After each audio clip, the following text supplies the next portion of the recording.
Olá,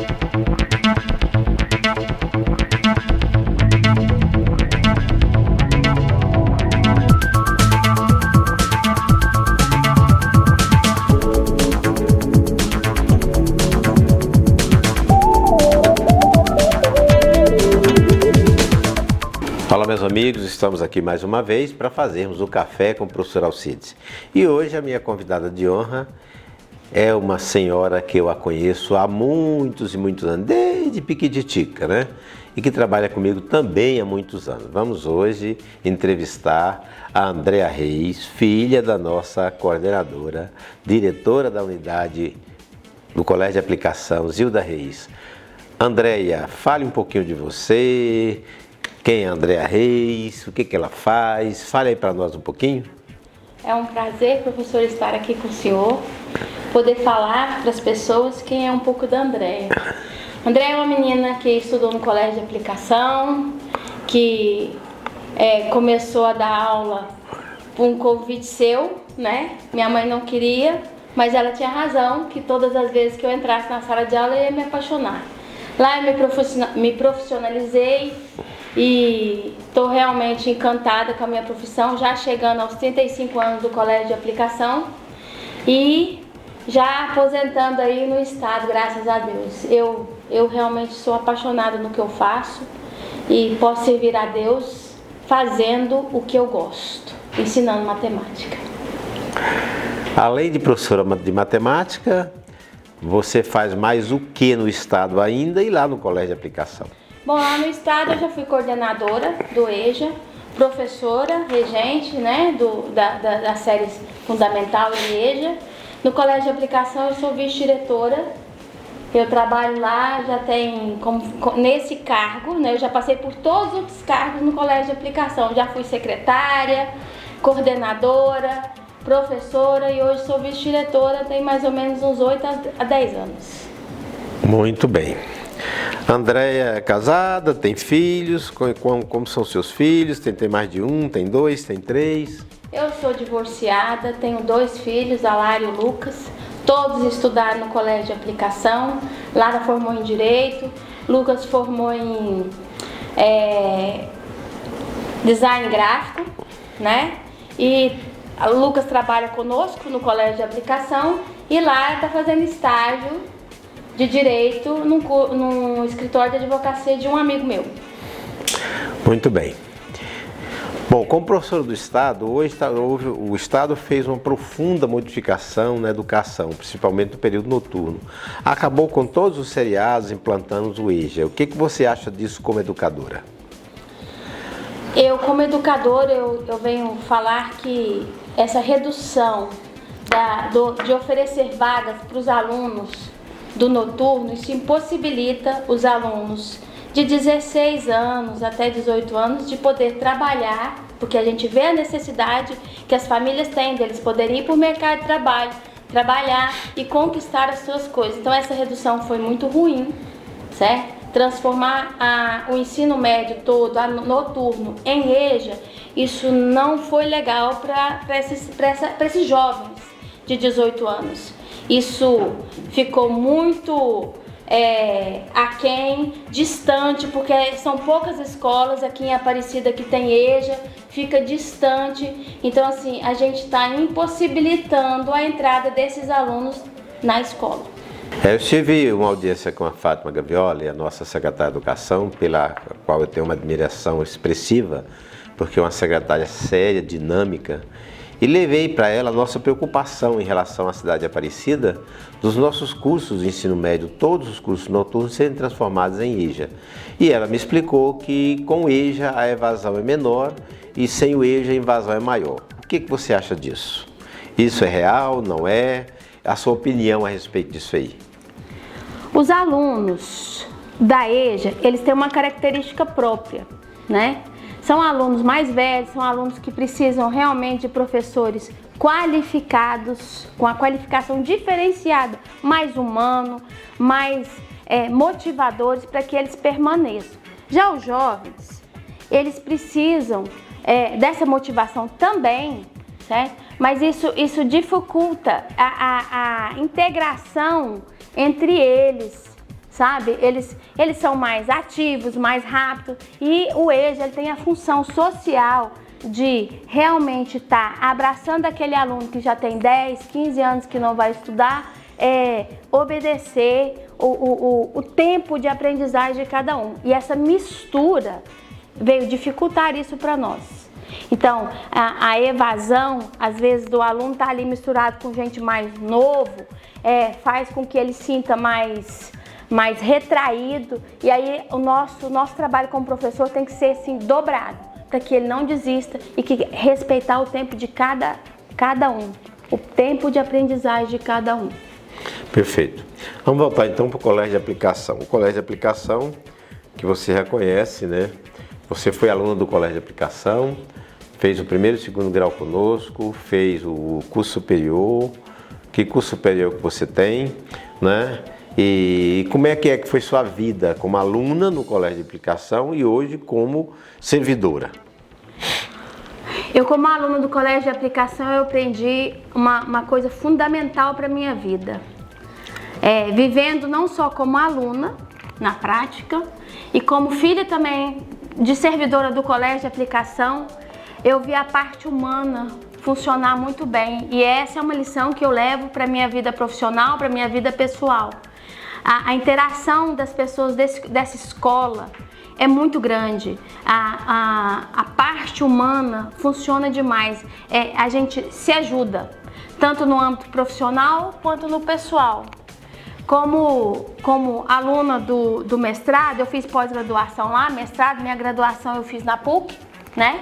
Não tinha ainda, nós não tínhamos a faculdade ainda, certo, quando eu comecei, mas eu fiz pós-graduação e comecei o mestrado lá, né? Ainda não terminei. E eu vejo assim, como nós crescemos profissionalmente, como nós crescemos como pessoa, mas a nossa essência continua ali. Como diz meu amigo Carlos Vitiag, nós somos realmente as pessoas que acolhem as outras. E nossa essência, eu falo nossa, porque o senhor sempre usou a sua empresa como nossa. Sim, o senhor claro, nunca disse para mim que aquele colégio era do senhor, que aquela empresa era do senhor. O senhor sempre disse para mim, a nossa escola, a nossa quadra, a nossa casa, que é a sua casa. Sempre quando você foi comprar, você me disse, a nossa casa.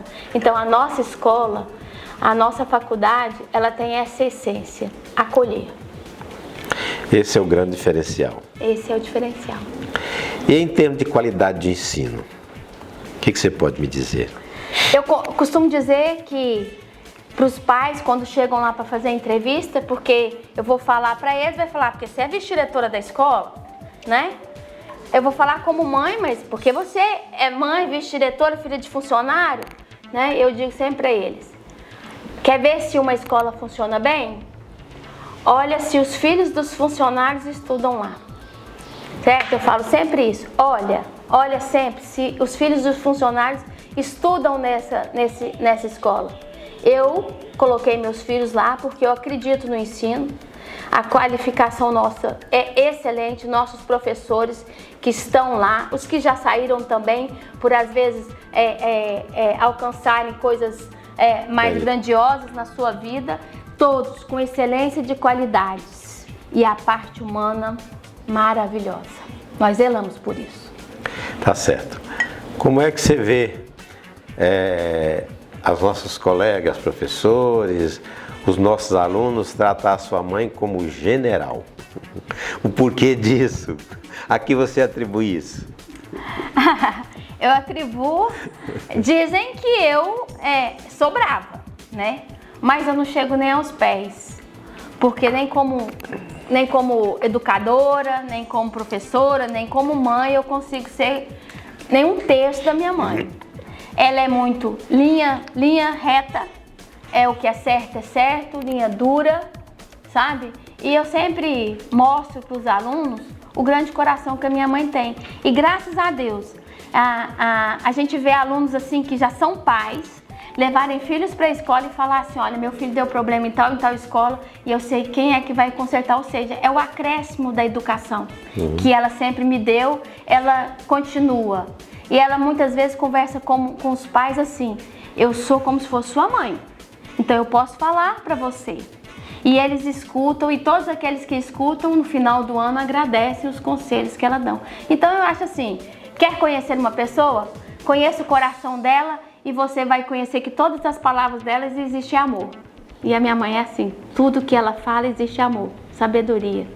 Como eu tenho orgulho daquela mulher. E eu também. Bom, gente, estão vendo aí que o papo está salutar, gostoso, muito humano. E vamos continuar aí trocando essas ideias com a Andréa Reis, que é a nossa servidora, foi nossa aluna desde os 6, 7 anos de idade até se formar, né? Fez o curso superior na PUC, porque na época nós não tínhamos, mas já fez, está concluindo o seu mestrado e já fez mais de uma pós-graduação conosco lá. Andréia, você não lecionou ainda na faculdade, ou já?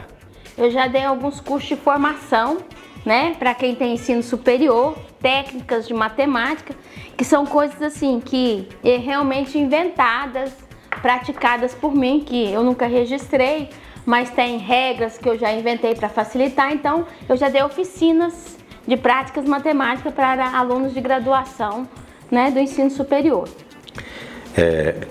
Seu forte sempre foi e é professora de matemática, né? A vida inteira trabalhou como professora de matemática. E você sabe que matemática é o grande gargalo dos nossos alunos de primeiro e segundo grau. Como é que você dribla esse gargalo? O que você faz para tirar as dúvidas desses jovens que têm uma dificuldade e não têm muito interesse em aprender matemática?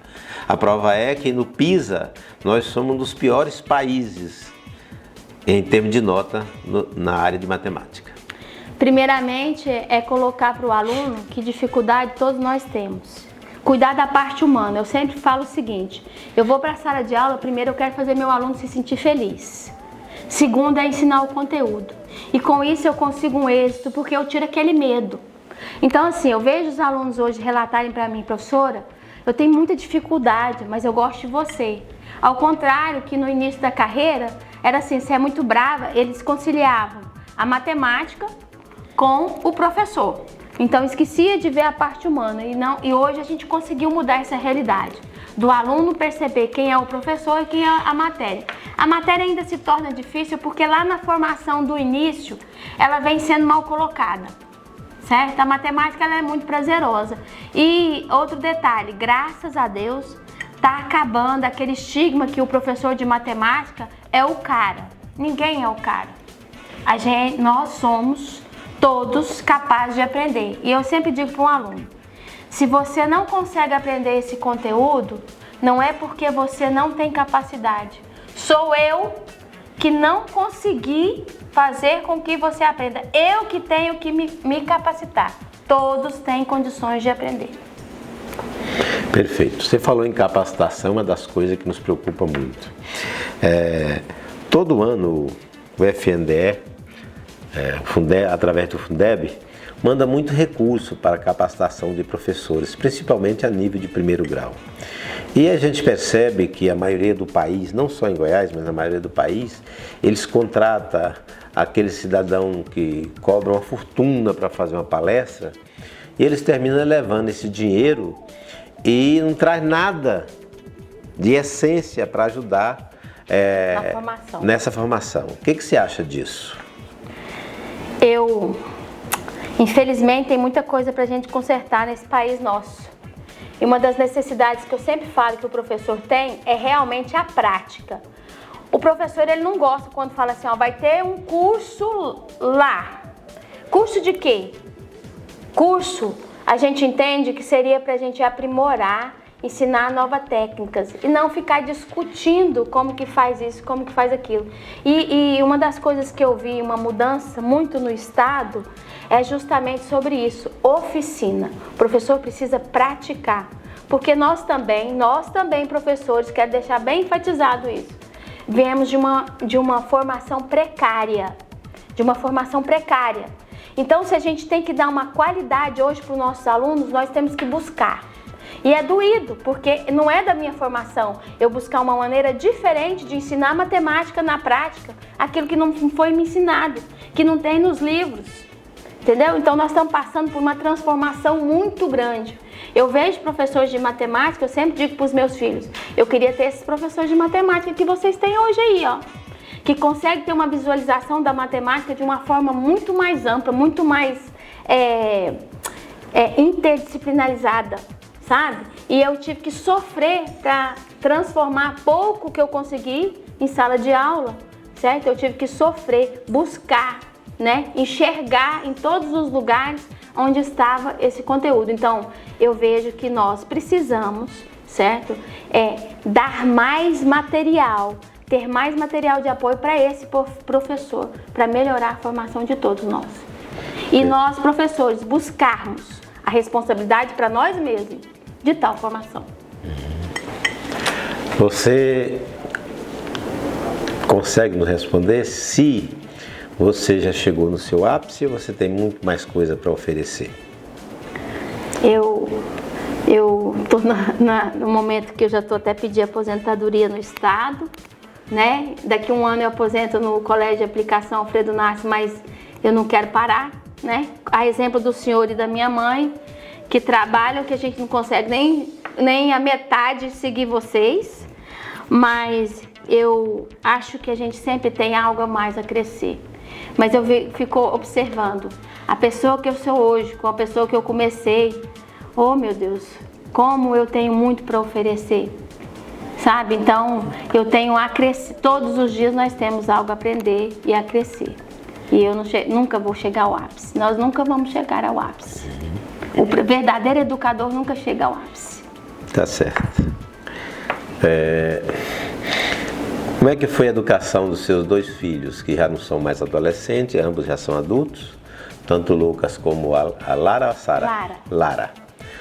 O Lucas e a Lara, né, já são os dois adultos, Lucas na área de design gráfico, não é isso? Uhum. E a Lara como advogada. Formada na Unifam. Formada na Unifam, né? O Lucas não foi formado na Unifam, porque nós não temos design gráfico, mas hoje trabalha conosco. Como é que foi a educação dos seus filhos, já que você se divorciou antes? Quando você se divorciou, eles eram adolescentes, não é isso?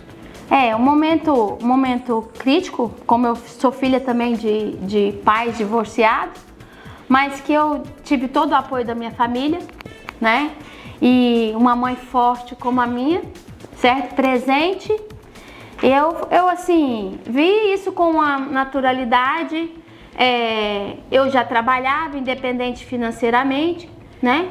E fui acatando todos os conselhos e vi todos os acertos que a minha mãe fez quando os meus pais se separaram, né? E o primeiro acerto é ensinar a honrar pai e mãe, porque isso é da vida normal, isso é natural, né? Então assim, eles foram levados isso com leveza. No começo, foi difícil? Foi. Ninguém estava preparado para isso, ninguém casa para separar, não é verdade? Perfeito. Mas a gente como cristão tem que estar preparado para a vida também. Bom, como você analisou a chegada da faculdade lá no Colégio de Aplicação? Era só Colégio Educandário Alfredo Nassi, aí chegou para os primeiros cursos de Pedagogia e Letras, nessa época você era bem jovem, né? Já fazem 23 anos. Como é que você analisou? O que mudou lá no Colégio de Aplicação e, consequentemente, com a chegada da faculdade? Nessa época eu já era coordenadora, né, do EDAM. E eu vi e vejo isso como uma conquista nossa, como diz o senhor. A realização do sonho do senhor. Quando eu era aluna, eu lembro de fazer uma manifestação lá na Assembleia para a gente querer a autorização dessa faculdade há muitos anos atrás. Então agora era a realização do sonho. E que, graças a Deus, como eu disse, que a interação dessa empresa é muito boa, o seu sonho se torna o nosso sonho, né? E olha só, acredite no sonho de alguém, porque ele nos beneficia muito. Essa faculdade, ela nos beneficia imensamente, a todos nós, a região, a muitos alunos. Então, se ele modifica, é a educação que transforma. Chegamos ao fim do programa e agora vamos ouvir, né? Vamos deixar a Andréia fazer uma exposição aí por até 5 minutos de tudo aquilo que ela gostaria de falar, que ela não falou, porque eu também não perguntei. Então, agora suas considerações finais, Andréia, você pode usar até o tempo de 5 minutos para fazer essas considerações. Eu quero agradecer muito ao senhor, que eu não sei se o senhor lembra que foi o senhor que me convidou para dar aula. Eu estava lavando louça, eu lembro direitinho, com a mão toda espumada. Eu atendi o telefone e disse: a minha mãe não está aqui, porque eu já reconheci a sua voz. E você disse: não, mas é com você que eu quero falar. E você me chamou para substituir uns professores lá. E aí, quando a minha mãe chegou, ela queria me matar, porque disse que quando eu entrasse na sala de aula eu não queria sair mais. Eu agradeço porque eu sirvo a Deus através da escola, através da sala de aula, principalmente na sala de aula, eu deixo bem claro, principalmente atuante em sala de aula. E quero agradecer a esse colégio, porque a minha primeira experiência com Deus foi dentro dessa escola. Eu conheci alguém que realmente mudou meu jeito de vida. A minha vida é transformada por professores. Eu sou apaixonada por professores. E eu tenho a minha melhor amiga, a minha professora até hoje de Química, conhecida lá no Colégio de Aplicação. E eu vejo o mundo hoje de forma diferente, com a grandiosidade dessas duas mulheres que representam muito na minha vida. Que é a minha mãe, Zilda Reis, e que é a minha professora Olímpia Cruvinel, né, que está sempre presente também e que parece que até combinam até as mesmas palavras quando eu fraquejo. Então eu quero agradecer muito o senhor, quero falar para o senhor que eu acho que eu já falei isso pessoalmente para o senhor, mas eu quero deixar registrado que um dia eu disse para o senhor: hoje eu entendo o amor que eu sempre vivi, que a minha mãe teve pelo senhor, porque quando eu fui trabalhar como secretária do senhor, eu realmente conheci a sua grandeza do seu coração, a sua humildade que você tem, né? E a inteligência que realmente me encanta. E aí eu realmente entendi por que a minha mãe te admira tanto e te ama tanto. E aí hoje eu faço um brinde, certo? A esse amor. A todos nós, porque nossa família te ama de verdade. Amém. Amém. Bom, então chegamos ao fim, né, desse bate-papo legal. Meia hora passa tão correndo, né? Eita, tempo curto, meu Deus do céu. Vamos ter que fazer com que esse tempo seja mais seleto, né? Seja mais vagaroso, porque hoje andou rápido demais. Quando nós começamos a gravar, acabou, né? Então, obrigado por vocês estarem nos acompanhando aí. Fiquem todos com Deus e até a próxima oportunidade, que vai ser com o professor Carlos Vitiac e logo em seguida com o professor Luiz Antônio. Obrigada.